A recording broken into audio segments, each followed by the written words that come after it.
Understanding Don't Lift a Finger, an English phrase explained.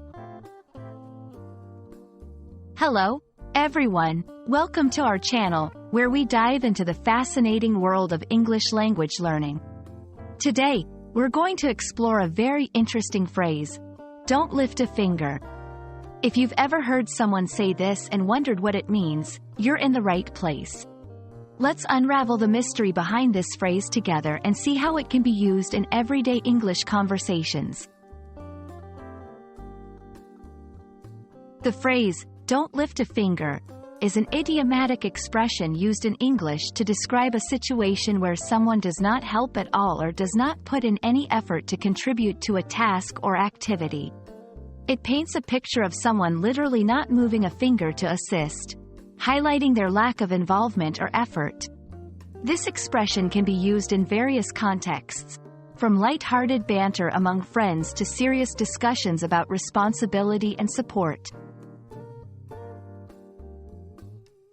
To better understand how "don't lift a finger" is used, let's look at some examples. In a family setting, imagine a parent saying, "I cleaned the entire house by myself while you didn't lift a finger." This means the person being addressed did not contribute to cleaning the house at all.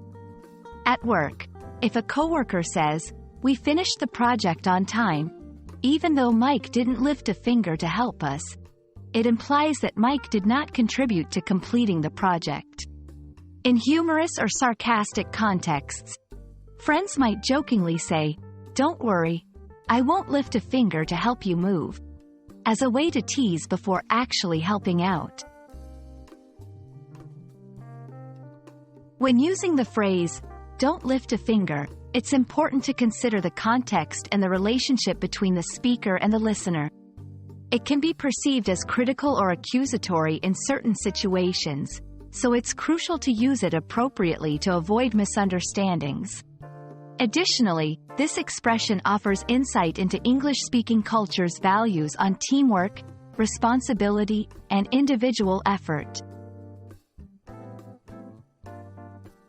We hope this exploration of the phrase, "don't lift a finger," has been enlightening and adds a new expression to your English vocabulary toolkit. Understanding idiomatic expressions like this one is a key step in becoming fluent in English and navigating social interactions smoothly. Thanks for watching, and don't forget to like and subscribe for more English language learning tips. See you in the next video.